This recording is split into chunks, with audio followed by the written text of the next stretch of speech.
दरवाजे की तेज खटखटाहट से मैं नींद से उड़ाकर उठी। 7 बज चुके थे। मैंने झट से शॉल ओढ़ा और दरवाज़ा खोला। सामने दूध वाले को पाकर मैं बड़बड़ाती हुई रसोई में डब्बा लेने चली गई। इतनी जोर से दरवाज़ा पीटने की क्या ज़रूरत है? रोज काम वाली सुबह 6 बजे तक आ जाती थी। उसके पास दूसरी चाबी थी। चाय बनाकर वो मुझे उठाती और नाश्ता तैयार करने लग जाती। मैंने डब्बा बढ़ाकर दूध लिया। तब तक काम वाली बाई सविता भी सामने से आ गई। मैं उसे देर से आने पर बहुत कुछ सुनाना चाहती थी, पर डर था कि कहीं वह वापस ना चली जाए। उसको तो कई घर मिल जाएंगे, पर मुझे सविता जैसी कोई नहीं मिलेगी। मैंने सविता से कहा, अच्छा तू झट से चाय बना दे और नहाने का पानी गर्म कर दे। मैडम, एक तो गीज़र खराब, बाथरूम की लाइट नहीं जलती, दरवाजे की घंटी नहीं बजती और फिर गैस का पाइप। आप ये सब ठीक क्यों नहीं कराती? मेरा काम बहुत बढ़ जाता है। वो एक ही सांस में उल्टा मुझे ही सुनाने लग गई। उसको कहने की आदत थी और मुझे सुनने की। बस यूं ही हमारा गुजारा चल रहा था। कभी कभी तो लगता था कि सब कुछ छोड़कर भाग जाऊं, पर जाऊं कहाँ? वहाँ भी तो अकेली ही रहूंगी। उम्र के 50 वसंत पार करने के बाद भी मैं एक नीरस सी जिंदगी ढो रही थी। रोज सुबह कोचिंग सेंटर जाना, 3-4 बैच को पढ़ाना, जॉइंट एंट्रेंस और नीट की तैयारी करवाना और फिर वापस शाम को घर आ जाना। सविता जो बनाकर चली जाती उसी को गर्म करके खा लेती और टीवी के चैनल बदलते बदलते सो जाती। ना मैं किसी के घर जाती, ना कोई मेरे घर आता। यहाँ तक कि ऑफिस के कलीग से भी मेरी कोई खास बातचीत नहीं होती। दबी छिपी जबान में मुझे अकड़ू और खूसट की संज्ञा से जाना जाता। मैंने भी हालात के तहत पारिवारिक व सामाजिक दायरा बढ़ाने की कोशिश नहीं की। मैं तैयार होकर अपने सेंटर पहुंच गई। दिल्ली के इस इंस्टीट्यूट में लगभग 200 बच्चे पढ़ते थे। मेरी योग्यता को देखते हुए मुझे मैनेजमेंट ने कई बार एकेडमिक हेड के लिए कहा, पर मैं कोई जिम्मेदारी लेने से बचती थी। मेरे ऑफिस पहुंचते ही मिसेस रोमा बोली, लंच के बाद कहीं मत जाना। मुंबई आईआईटी से डॉक्टर सिंह आ रहे हैं। अपने स्टूडेंट से भी कह देना कि ऑडिटोरियम में 3 बजे तक पहुंच जाए। वे अपना अनुभव शेयर करेंगे और बच्चों को कुछ टिप्स भी देंगे। ठीक है, कह दूंगी। सो दोपहर के बाद कोई क्लास नहीं होगी। तुम छुट्टी की बात तो नहीं सोच रही हो ना? अरे, इतने बड़े प्रोफेसर हैं आईआईटी में, अब डीन होने का उन्हीं का नंबर है। और हाँ, वे हमारे साथ 2 बजे लंच भी करेंगे। तुम भी तब तक कॉमन रूम में पहुंच जाना। लंच के लिए हम लोग कॉमन रूम में इकट्ठे हुए। तभी प्रिंसिपल अग्रवाल डॉक्टर सिंह को लेकर कमरे में आए। मैं उनको देखकर एकदम धक्क सी रह गई। पता नहीं उस एक लम्हे में क्या हुआ कि अचानक मेरे दिल ने तेजी से धड़कना शुरू कर दिया। इससे पहले कि मैं संभल पाती, प्रिंसिपल अग्रवाल ने मेरा परिचय कराते हुए कहा, ये सुरभि हैं, हमारे यहाँ की बेहद डेडिकेटेड टीचर। जानते हैं इनका पढ़ाया बच्चा? मैंने हाथ जोड़कर नमस्ते किया। अरे सुरभि, तुम यहाँ? कहकर उन्होंने बड़े ही नपे तुले शब्दों में मुझे ऊपर से नीचे तक देखा। आप जानते हैं इन्हें? प्रिंसिपल अग्रवाल ने पूछा। हाँ, हम दोनों ने एक ही साथ एक ही कॉलेज से एमबीए किया था। कुछ याद है आपको? कहते हुए उन्होंने मुझे देखा और बोले, मैं विवेक सिंह, और उसी चिर परिचित मुस्कुराहट से मेरा स्वागत किया जैसे सदियों पहले। मैंने भी मुस्कुराकर सिर हिलाया और अपनी जगह पर बैठ गई। मैं उन्हें कभी भूली तो नहीं, पर याद करके करती भी क्या? जो पल हमने साथ साथ बिताए थे वे लौट कर तो आएंगे नहीं। असेंबली हॉल में उनके परिचय और तजर्बे को लेकर जितनी तालियों की गड़गड़ाहट सुनाई दी, वे सब आज मेरी झोली में गिरी होती। परंतु आज मैं एक कोने में मासूम सी सहमी सी दुबकी बैठी थी। इधर उनका लेक्चर शुरू हुआ, उधर मैं यादों के झरोखे में जा गिरी। हमारी पहली मुलाकात एमबीए की उस सिलेक्शन लिस्ट से हुई जिसमें मेरा नाम उन्हीं के नाम के नीचे था। एक नाम राशि होने के कारण लिस्ट पर उसकी उंगली मेरी उंगली के ऊपर थी और वह अपने अंदाज में बोला था, आपका नाम सुरभि है, मुबारका हो जी, लिस्ट में नाम तो आया। मैं मुस्कुराकर एक तरफ हो गई। मुझे अपना नाम इस इंस्टीट्यूट में आने की खुशी थी और उसने समझा मैं उसकी बातों पर मुस्कुरा रही हूँ। एक ही नाम राशि के होने के कारण रजिस्टर में हमारे नाम भी आगे पीछे लिखे होते और सीटें भी आसपास ही होती। मैं हॉस्टल में रहती और उसने लाजपत नगर में पेइंग गेस्ट लिया था। उस इंस्टीट्यूट में किसी का भी नाम आने का मतलब था कि उसका पिछला रिकॉर्ड बहुत ही बेहतरीन रहा होगा। वो काफ़ी हंसमुख और चुलबुला लड़का था। अपने इसी स्वभाव के चलते वो जल्दी ही लोगों में घुल मिल जाता था।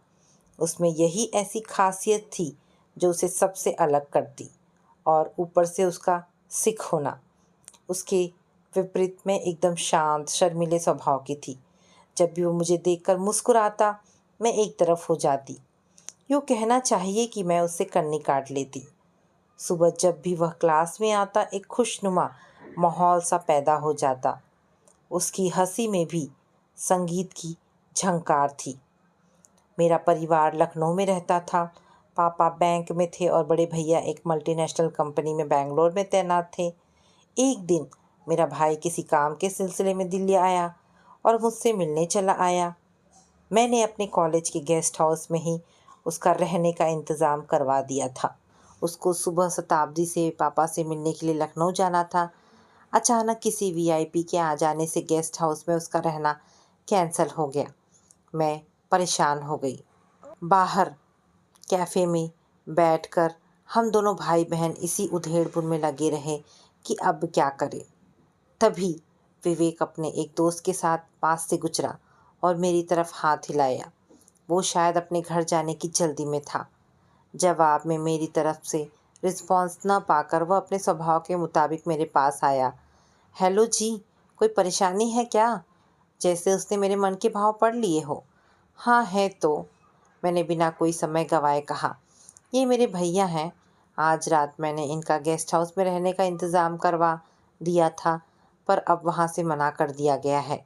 कोई आसपास होटल भी तो नहीं है और जो है वो बहुत महंगे हैं ना? वह तपाक से बोला। हाँ, मैंने कहा। कोई नहीं जी, मुझे आधे घंटे का समय दो, मैं कोई ना कोई बंदोबस्त करके आता हूँ।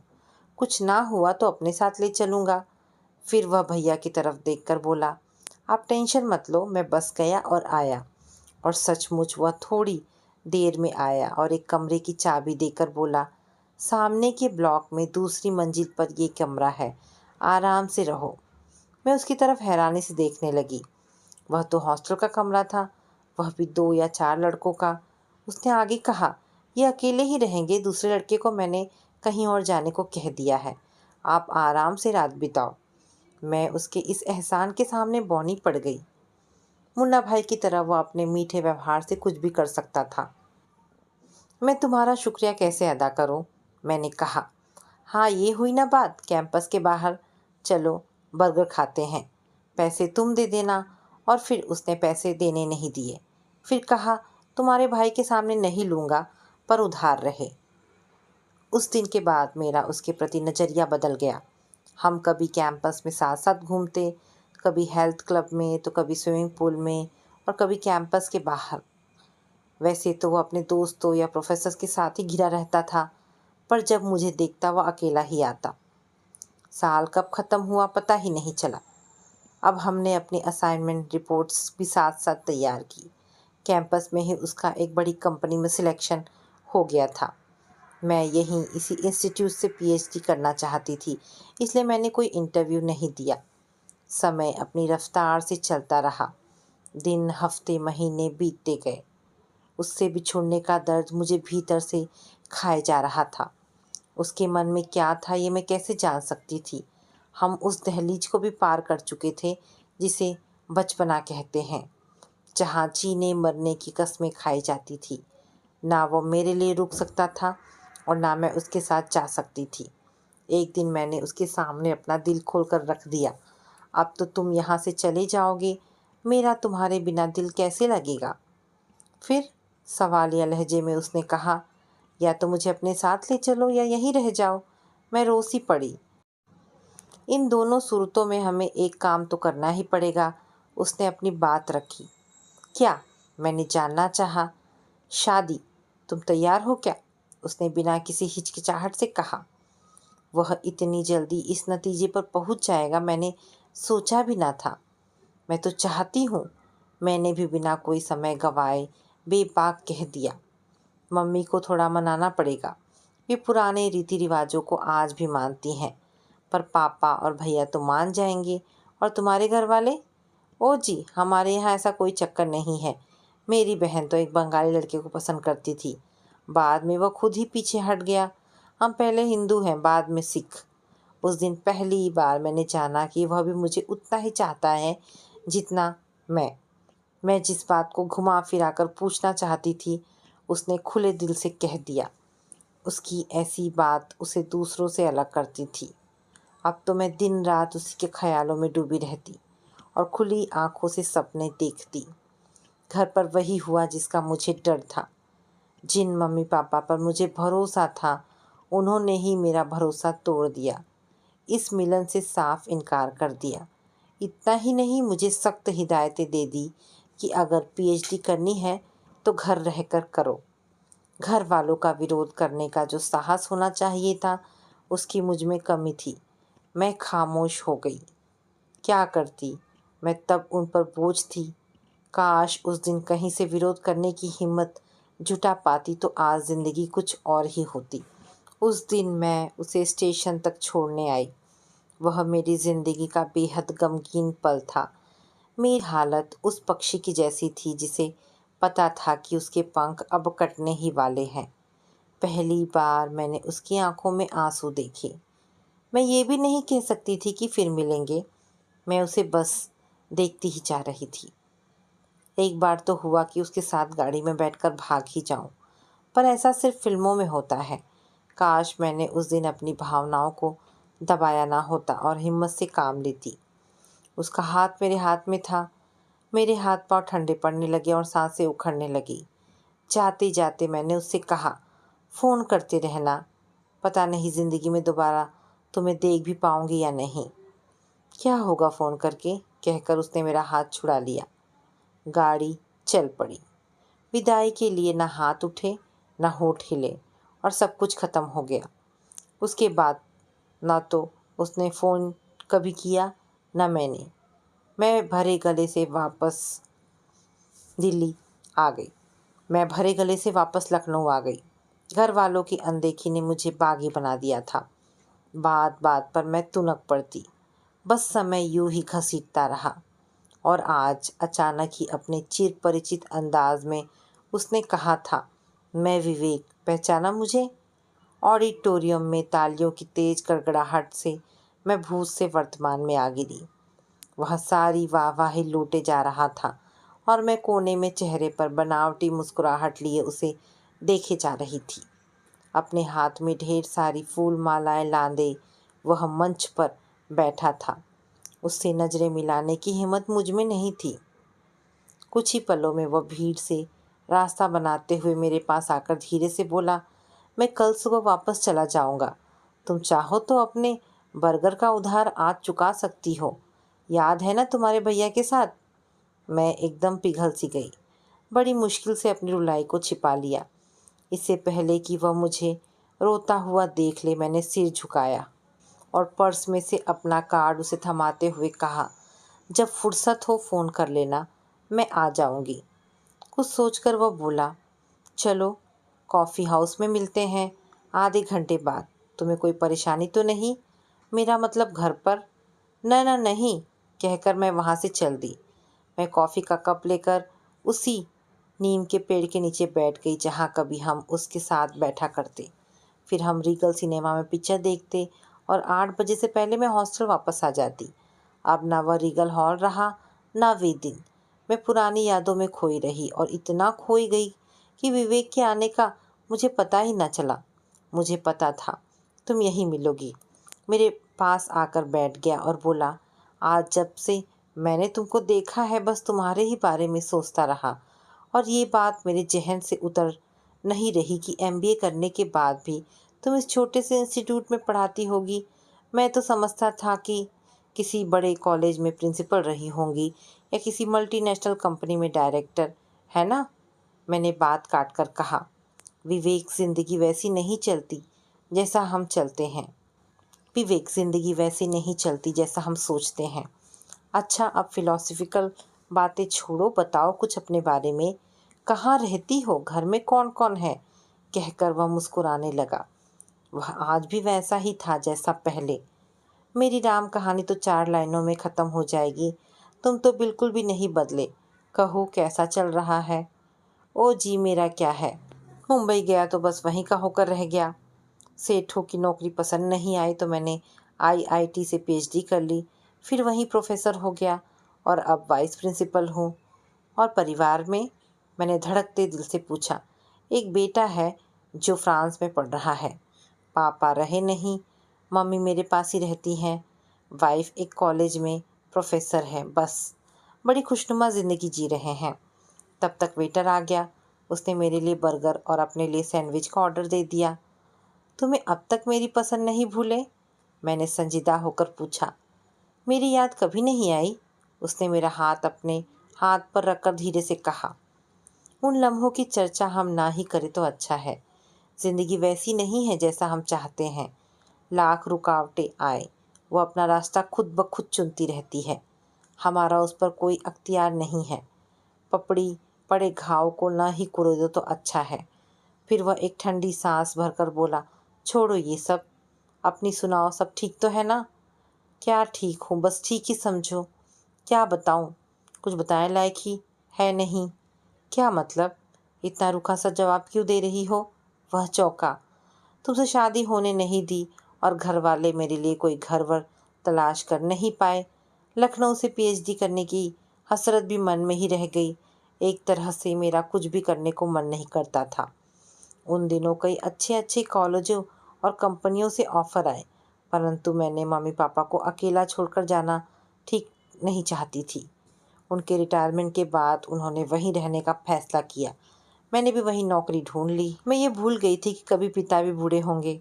वे तो गुजर गए, उनको तो गुजरना ही था। माँ भाई के पास बेंगलोर चली गई। मैं अकेली वहाँ क्या करती? फिर दिल्ली में जो मिला उसी में ज़िंदगी बसर कर रही हूँ। 2 साल पहले माँ भी चली गई और जाते जाते हमारा घर भी भैया भाभी के नाम कर गई। मैंने जिन माँ बाप के लिए ज़िंदगी यूं ही गुजार दी, वे भी चल दिए और जिस घर को पराई नज़रों से बचाने में लगी रही, वह भी चला गया। ज़िंदगी में अब कुछ खोने के लिए बचा ही नहीं है। सब कुछ उद्देश्यहीन नज़र आता है। आज मानती हूँ गलती मेरी ही थी। मैंने अपने बारे में कभी सोचा ही नहीं।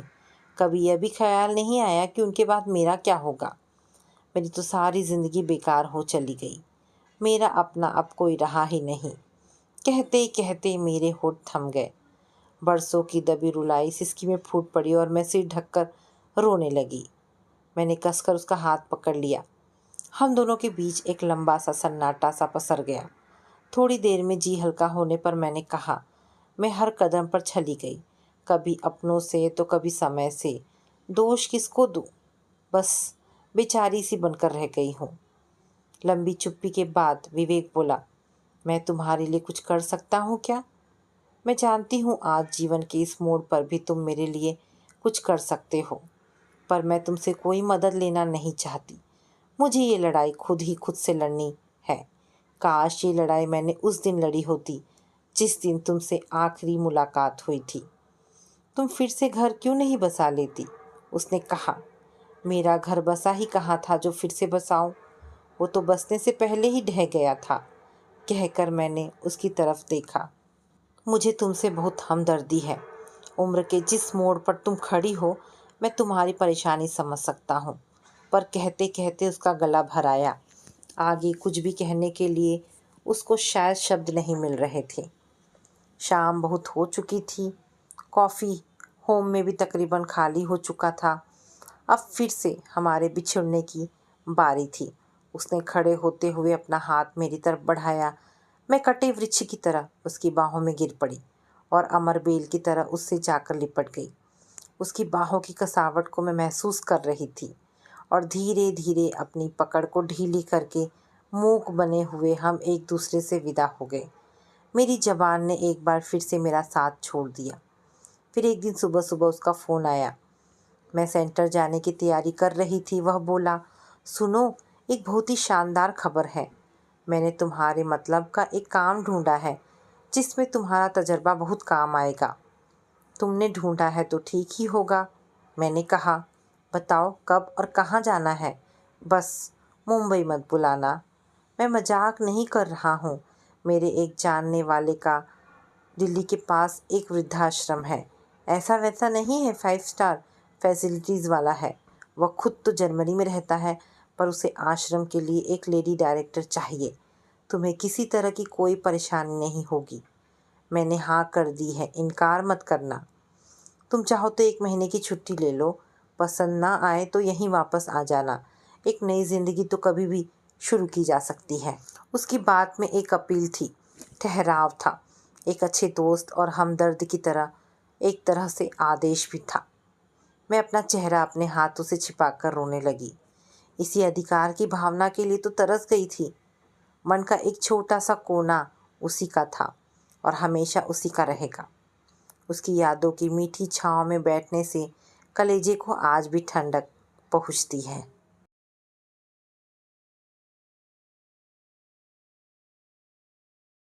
ऑफिस की घड़ी ने 5 बजने की सूचना दी तो ऑफिस के सभी सहकर्मी एक एक करके उठने लगे।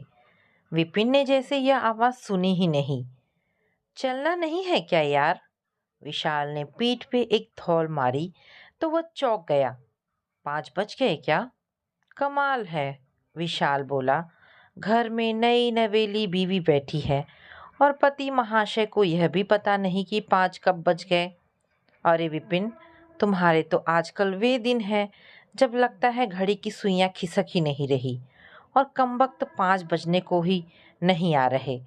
पर एक तुम हो कि विशाल के व्यंग्य से विपिन के दिल में एक चुभन सी लगी। फिर वह स्वयं को संभाल कर बोला, मेरा कुछ काम अधूरा पड़ा है, उसे पूरा करना है। तुम चलो। विशाल चल पड़ा। विपिन गहरी सांस लेकर कुर्सी से टिक गया और सोचने लगा। वह विशाल को कैसे बताता कि नई नवेली बीवी है, तभी तो वह यहाँ बैठा है। उसके अंदर का उत्साह जैसे मर सा गया है। बाबूजी को भी ना जाने क्या सूझी कि उसके गले में ऐसी नकेल डाल दी जिसे वह ना उतार सकता है और ना खुश होकर पहन सकता है। वह तो शादी करना ही नहीं चाहता था। अकेले रहने का आदी हो गया था। शादी की इच्छा ही नहीं होती थी। उसने कई शौक पाले हुए थे। क्लासिकल म्यूजिक के महान गायकों के कैसेटों का अनुपम खजाना था उसके पास, जिन्हें सुनते सुनते वह ना जाने कहाँ खो जाता था।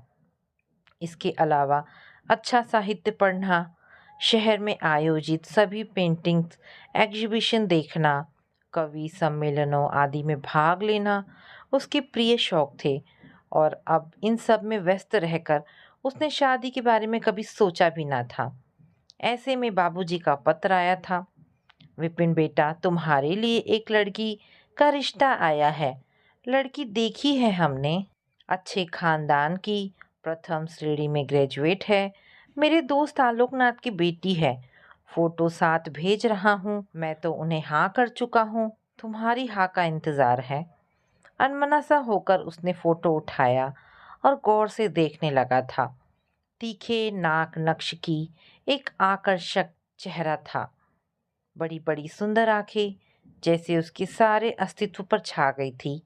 और जाने किस रों में उसने वापसी डाक से ही बाबूजी को अपनी स्वीकृति भेज दी थी। बाबूजी ने 2 महीने बाद ही शादी की तारीख फिक्स कर दी थी।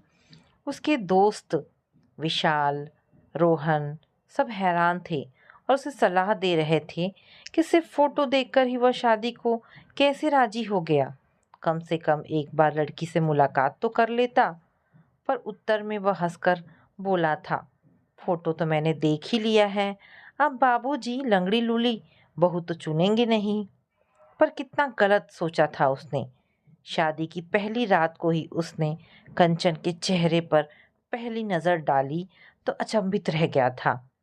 कंचन की रंगत काफ़ी सांवली थी। फिर तो वे बड़ी-बड़ी भावप्रवण आँखें, जिनमें वह अक्सर कल्पना में डूबा रहता था, वे तीखे नाक नक्श जो धार की तरह सीधे उसके दिल में उतर जाते थे, सब जैसे कपूर से उड़ गए थे और रह गया था कंचन का सांवला रंग। कंचन से तो उसने कुछ नहीं कहा, पर सुबह बाबूजी से लड़ पड़ा था। कैसी लड़की देखी है आपने मेरे लिए? आप पर विश्वास करके मैंने बिना देखे ही शादी के लिए हाँ कर दी थी, और आपने? क्यों? क्या कमी है लड़की में? लंगड़ी लूली है क्या? बाबूजी टेढ़ी नज़रों से उसे देखकर बोले थे। आपने तो बस जानवरों की तरह सिर्फ हाथ पैरों की सलामती का ही ध्यान रखा। ये नहीं देखा कि उसका रंग कितना काला है। बेटे, बाबूजी समझाते हुए बोले थे, कंचन अच्छे घर की सुशील लड़की है, प्रथम श्रेणी में ग्रेजुएट है, चाहो तो नौकरी करवा लेना। रंग का सांवला होना कोई बहुत बड़ी कमी नहीं है। और फिर कंचन सांवली जरूर है, पर काली नहीं। बाबूजी और माँ दोनों ने उसे अपने अपने ढंग से समझाया था, पर उसका आक्रोश कम ना हुआ था। कंचन के कानों में भी शायद इस वार्तालाप के अंश पड़ गए थे। रात को वह धीमे आवाज में बोली थी, शायद यह शादी आपकी इच्छा के विरुद्ध हुई है। वह खामोश रहा था। 10 दिन बाद ही वह काम पर वापस आ गया था। कंचन भी उसके साथ थी। दिल्ली आकर कंचन ने उसकी अस्त व्यस्त गृहस्थी को सुचारू रूप से समेट लिया था। साहब, घर नहीं जाना क्या?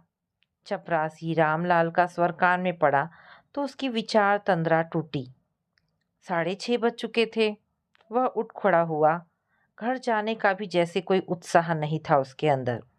उसे आए 20 दिन हो गए हैं। अभी तक उसके दोस्तों ने कंचन को नहीं देखा है। जब भी वे घर आने की बात करते हैं, वह कोई ना कोई बहाना बनाकर टाल जाता है। आखिर वह करे भी क्या? विशाल की बीवी प्रियंका कितनी स्मार्ट है और आकर्षक भी, और रोहन की पत्नी संध्या कौन सी कम है। सुजय की पत्नी श्वेता भी कितनी गोरी और सुंदर है। कंचन तो इन सब के सामने कुछ भी नहीं। उसके दोस्त तो पत्नियों को बगल में सजावटी वस्तु की तरह लिए घूमते हैं। एक वो है कि दिन के समय भी कंचन को साथ लेकर बाहर नहीं निकलता। ना जाने कैसी हीन ग्रंथि पनप रही है उसके अंदर, कैसी बेमेल जोड़ी है उनकी। घर पहुंचा तो कंचन ने बाहर कुर्सियां निकाली हुई थी। तुरंत ही वह चाय और पोहा बनाकर ले आई। वह खामोश चाय की चुस्कियां ले रहा था। कंचन उसके मन का हाल काफी हद तक समझ रही थी। उसने छोटे से घर को तो अपने कुशल हाथों और कल्पना शक्ति से सजा रखा था, पर पति के मन की थाह वह नहीं ले पा सकी थी। छोटे से बगीचे से फूल पत्तियां तोड़कर वह रोज फूल सज्जा करती। कई बार तो विपिन भी सजे हुए सुंदर से घर को देखकर हैरान रह जाता। तारीफ के बोल उसके मुंह से निकलने को ही होते, पर वह उन्हें अंदर ही गुटक लेता। पाक कला में निपुण कंचन रोज नए नए व्यंजन बनाती। उसकी तो भूख जैसे दुगनी हो गई थी। नहाने जाता तो स्नान घर में कपड़े, तौलिया, साबुन सब करीने से सजे मिलते। ये सब देखकर मन ही मन कंचन के प्रति प्यार और स्नेह के अंकुर से फूटने लगते। पर फिर उसी क्षण वही पुरानी कटुता उमड़कर सामने आ जाती, और वह सोचता, ये काम तो कोई नौकर भी कर सकता है। एक दिन वह ऑफिस से आकर बैठा ही था कि विशाल, रोहन, सुजय सजी धजी पत्नियों के साथ उसके घर आ धमके। विशाल बोला, आज पकड़े गए जनाब। उन सबके चेहरे देखकर एक बार तो विपिन सन्न सा रह गया। क्या सोचेंगे ये सब कंचन को देखकर? क्या यही रूप की रानी थी जिसे अब तक उसने छिपाकर रखा हुआ था? पर मन के भाव छिपाकर वह चेहरे पर मुस्कान ले आया और बोला, आओ आओ यार, धन्यवाद जो तुम सब इकट्ठे आए। आज तो खास तौर से भाभी जी से मिलने आए हैं, रोहन बोला। और फिर सब बैठक में आ गए। सुघड़ता और कलात्मकता से सजी बैठक में आकर सभी नजरें घुमाकर सजावट देखने लगे। सुजय बोला, अरे वाह, तेरे घर का तो कायाकल्प हो गया है यार। तभी अंदर से कंचन मुस्कुराती हुई आई और सबको नमस्ते करके बोली, बैठिए, मैं आप लोगों के लिए चाय लाती हूँ। आप भी क्या सोचती होंगी कि आपके पति के कैसे दोस्त हैं जो अब तक मिलने भी नहीं आए, पर इसमें हमारा कसूर नहीं है। विपिन ही बहाने बना बना कर हमें आने से रोकता रहा। कंचन, तुम्हारी गार्डनिंग करने की कला तो गजब की है, प्रियंका प्रशंसात्मक स्वर में बोली। हमारे बगीचे में भी फूल हैं, पर मुझे सजाने का तरीका ही नहीं आता। तुम सिखा देना मुझे। इसमें सिखाने जैसी तो कोई बात ही नहीं। कंचन संकुचित हो उठी। वह किचन में चाय बनाने चली गई। कुछ ही देर में प्लेटों में गर्मा गर्म ब्रेड पकौड़े और सूजी का हलवा बनाकर ले आई। आप इंसान हैं या मशीन? रोहन हंसते हुए बोला, कितनी जल्दी सब कुछ तैयार कर लिया। अब आप लोग गर्मा गर्म खाइए, मैं और ब्रेड पकौड़े तलती जा रही हूँ। 1 घंटे बाद जब सब जाने लगे तो विशाल विपिन को कोहनी मारकर बोला, वाकई यार, तूने बड़ी सुघड़ और अच्छी बीवी पाई है। विपिन समझ ही नहीं पाया, विशाल सच बोल रहा है या मजाक कर रहा है। जाते समय सब विपिन और कंचन को आमंत्रित करने लगे तो विपिन बोला, दिन तय मत करो यार, जब फुर्सत होगी आ जाएंगे और फिर खाना खाकर ही जाएंगे। फिर तो तुम्हें फीकी मूंग की दाल और रोटी ही मिलेगी। रोहन हंसता हुआ बोला, हमारी मैडम का तो लगभग रोज का ही यही घिसा पिटा मेनू है। और कहीं हमारे यहाँ खिचड़ी ही ना बनी हो। प्रियंका जब भी थकी होती है तो खिचड़ी ही बनाती है। वैसे अक्सर वो थकी ही रहती है। विशाल टेढ़ी नजरों से प्रियंका को देखकर बोला। सब चले गए तो कंचन बिखरा घर सहेजने लगी और विपिन आराम कुर्सी पर पसर गया। उसने कनखियों से कंचन को देखा। क्या सचमुच उसे सुघड़ और बहुत अच्छी पत्नी मिली है? क्या सचमुच उसके दोस्तों को उसके जीवन पर रश्क है? उसके मन में अंतर्द्वंद सा चल रहा था। उसे कंचन पर दया सी आई। 2 महीने होने को है, उसने कंचन को कहीं घुमाया भी नहीं है। कभी घूमने निकलते भी हैं तो रात को। एक दिन शाम को विपिन ऑफिस से आया तो बोला, कंचन, जल्दी से तैयार हो जाओ, आज विशाल के घर चलते हैं। कंचन ने हैरानी से उसे देखा और फिर खामोशी से तैयार होने चल पड़ी। थोड़ी देर में ही वह तैयार होकर आ गई। जब वे विशाल के घर पहुंचे तो अंदर से जोर जोर से आती आवाज से चौंककर दरवाजे पर ही रुक गए। विशाल चिल्ला रहा था, ये घर है या नरक? मेरे जरूरी कागज तक तुम संभाल कर नहीं रख सकती। सोनू ने सब फाड़ दिए हैं। कैसी गंवार औरत हो, कौन तुम्हें पढ़ी लिखी कहेगा? जाहिल हो तुम। प्रियंका का तीखा स्वर गूंजा, मैं तुम्हारी नौकरानी नहीं हूँ जो तुम्हारा बिखरा सामान ही सारा दिन सहेजती रहूं। बाहर खड़े विपुन और कंचन संकुचित से उठे। ऐसे हालात में वे कैसे अंदर जाए समझ नहीं पा रहे थे।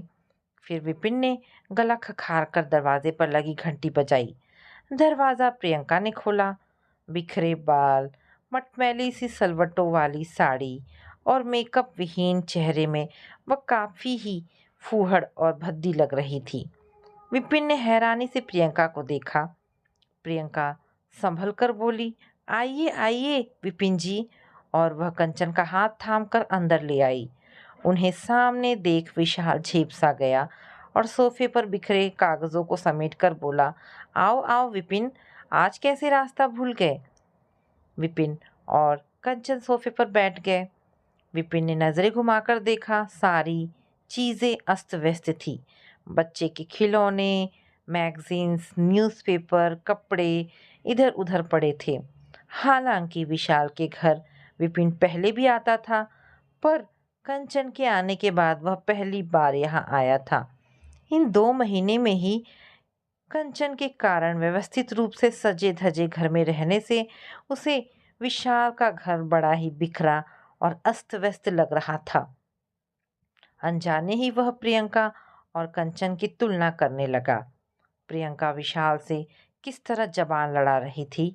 घर भी कितना गंदा रखा हुआ है, स्वयं भी किस कदर फूहड़ सी बनी हुई है। क्या फ़ायदा ऐसे मेकअप और लीपा पोती का, जिसके उतरते ही औरत रंग उतरते बर्तन सी बेरंग बेरौनक नजर आए। इसके विपरीत कंचन कितनी सभ्य और सुसंस्कृत है, उसके साथ कितनी शालीनता से बात करती है। अपने सांवले रंग पर फबने वाले हल्के रंग के कपड़े कितने सलीके से पहनकर जैसे हमेशा तैयार सी रहती है। घर भी कितना साफ रखती है। लोग जब उसके घर की तारीफ करते हैं तब गर्व से उसका सीना भी फूल जाता है। तभी प्रियंका चाय और एक प्लेट में नमकीन और बिस्कुट लाई तो विशाल बोला, अरे विपिन और उसकी पत्नी पहली बार घर आए हैं, कुछ खातिरदारी करो। अब घर में तो कुछ है नहीं, आप झटपट जाकर बाजार से ले आओ। नहीं नहीं, विपिन बोला, इस समय कुछ खाने की इच्छा भी नहीं है। मन ही मन वह सोच रहा था, कंचन मेहमानों के सामने हमेशा कोई ना कोई घर की बनी हुई व्यंजन जरूर रखती है। जो खाता है तारीफ किए बिना नहीं रहता है। कुछ देर बाद विपिन और कंचन ने उनसे विदा ली। बाहर आकर विपिन बोला, रास्ते में रोहन का घर भी पड़ता है, जरा उसके यहाँ भी हाजिरी लगा ले। चलते चलते उसने कंचन का हाथ अपने हाथों में ले लिया। कंचन हैरानी से उसे देखने लगी। हमेशा उसकी उपेक्षा करने वाला पति का यह अप्रत्याशित व्यवहार उसकी समझ में नहीं आया। रोहन के घर जब वे पहुंचे तो दरवाज़ा खटखटाने पर तौलिए से हाथ पोंछता रोहन किचन से निकला और उन्हें देखकर शर्मिंदा सा होकर बोला, अरे वाह, आज तो जाने सूरज कहाँ से निकला जो तुम लोग हमारे घर आए हो। रोहन के घर का भी वही हाल था। हॉल रूम इस तरह से अस्त व्यस्त था जैसे अभी तूफान आकर गुजरा हो। रोहन मैगजीन समेटता हुआ बोला, आप लोग बैठो, मैं चाय बनाता हूँ। संध्या तो लेडीज क्लब गई हुई है। पत्नी क्लब में और पति किचन में। विपिन को मन ही मन हंसी आ गई। तभी कंचन खड़े होकर बोली, आप बैठिए भाई साहब, मैं चाय बनाकर लाती हूँ। कहकर कंचन किचन में चली गई। तभी रोहन का 1.5 साल का बेटा भी उठकर रोने लगा। रोहन उसे हिला डुलाकर चुप कराने की कोशिश करने लगा। कुछ ही देर में कंचन ट्रे में चाय और दूध की बोतल ले आई और बोली, आप लोग चाय पीजिए, मैं बेबी को दूध पिलाती हूँ। और रोहन के ना ना करते भी उसने बेबी को अपनी गोद में लिटा लिया और बोतल से दूध पिलाने लगी। रोहन धीमे स्वर में विपिन से बोला, यार, पत्नी हो तो कंचन भाभी जैसी, दूसरों का घर भी कितनी अच्छी तरह संभाल लिया, और एक हमारी मैडम है, अपना घर भी नहीं संभाल सकती। घर आओ तो पता लगता है कि किटी पार्टी में गई हैं या क्लब में। अंश आया के भरोसे रहता है। उस दिन विपिन देर रात तक सो नहीं सका। वह रात भर विचार मग्न में था। उसे तो अपनी पत्नी के सांवले रंग पर शिकायत थी, पर यहाँ तो उसके दोस्तों को अपनी गोरी चिट्टी बीवियों से हर बात पर शिकायत है। रविवार के दिन सभी दोस्तों ने विपिन की शादी की खुशी में पिकनिक का आयोजन किया था। विशाल, रोहन, सुजय सभी शरीक थे इस पिकनिक में। खाने पीने का सामान विपिन के दोस्त लाए थे। विपिन को उन्होंने कुछ भी लाने से मना कर दिया था, पर फिर भी कंचन ने मसालेदार छोले भटूरे बना लिए थे। सभी छोलों को चटकारे लेकर खा रहे थे। विपिन हैरानी से देख रहा था कि कंचन ही सबके आकर्षण का केंद्र बनी हुई थी। प्रियंका उससे बुनाई डालना सीख रही थी तो संध्या उसके घने लंबे बालों का राज पूछ रही थी और सुजय की पत्नी श्वेता उससे रेसिपी की विधि पूछ रही थी। तभी रोहन बोला, कंचन भाभी, चाय तो आपके हाथ की ही पियेंगे। उस दिन आपकी बनाई चाय का स्वाद अभी तक जबान पर है। प्रियंका, संध्या, श्वेता आदि ताश खेलने लगी और कंचन स्टोव जलाकर चाय बनाने लगी। रोहन भी उसका हाथ बटाने लगा। चाय की चुस्कियों के साथ एक बार फिर कंचन की तारीफ शुरू हो गई। चाय खत्म होते ही रोहन बोला, अब कंचन भाभी एक गाना सुनाएंगी। मैं मैं ये आप क्या कह रहे हैं भाई साहब? ठीक कह रहा हूँ, रोहन बोला। आप बेख्याली में चाय बनाते समय गुनगुना रही थी, मैंने पीछे से सुन लिया था। अब कोई बहाना नहीं चलेगा, आपको गाना ही पड़ेगा। हाँ हाँ, सब एक साथ ही सुर में बोले। मजबूरन कंचन को गाने के लिए हाँ भरनी पड़ी। उसने एक गाना गाना शुरू कर दिया। झील का खामोश किनारा उसकी मीठी आवाज से गूंज उठा। सभी मंत्रमुग्ध से उसका गाना सुन रहे थे। विपिन भी हैरान था। कंचन इतना अच्छा गा लेती है, उसने कभी सोचा भी नहीं था। बड़े ही मीठे स्वर में वह गा रही थी। गाना खत्म हुआ तो सबने तालियां बजाई। कंचन शर्मा गई। विपिन गहराई से कंचन को देख रहा था। उसे लगा कंचन इतनी सांवली नहीं है जितनी वह सोचता है। उसकी आंखें काफी बड़ी और भावपूर्ण है। गठा हुआ शरीर, हमेशा मुस्कुराते से होठ, एक खास किस्म की शालीनता से भरा हुआ व्यक्तित्व। वह तो सबसे अलग है। उसकी आंखों पर अब तक ना जाने कौन सा पर्दा पड़ा हुआ था जिसके आर पार वह देख नहीं पा रहा था। उसकी गहराई में तो गया ही नहीं था जहां कंचन अपने इस रूप गुण के साथ मौजूद थी, सीप में बंद मोती की तरह। एक उसके सांवले रंग की ही आड़ लेकर बाकी सभी गुणों को वह अब तक नजरअंदाज करता रहा था। अगर गोरा रंग ही खुशी और सुखमय वैवाहिक जीवन का आधार होता तो उसके दोस्त शायद खुशियों के सैलाब में डूबे होते, पर ऐसा कहाँ है। पिकनिक के बाद थके हारे शाम को वे घर लौटे तो विपिन अपेक्षाकृत खुश और खिला चेहरा देखकर कंचन हैरान सी थी। घर में खामोशी की चादर ओढ़ने वाला विपिन आज खुलकर बोल रहा था। कुछ हिम्मत करके कंचन बोली, क्या बात है, आज आप काफी खुश नजर आ रहे हैं। हाँ कंचन, मुझे माफ कर दो। मैं हमेशा तुम्हारे साथ उपेक्षित व्यवहार करता रहा, लेकिन आज मुझे ये एहसास हो गया है कि तुम किसी हीरे से कम नहीं हो। मैं सिर्फ तुम्हारे रंग को देखकर तुम्हारी तुलना दूसरों की पत्नियों से कर रहा था, लेकिन आज मुझे यकीन हो गया है कि आज मुझे सीप में बंद मोती मिला है। और उसने प्यार से कंचन को अपनी बाहों के घेरे में बांध लिया। तो दोस्तों, ये दोनों कहानियां यहाँ पर समाप्त होती है। आशा करती हूँ कहानी पसंद आई होगी। अगर कहानी पसंद आई है तो प्लीज़ इसे लाइक एंड शेयर करें।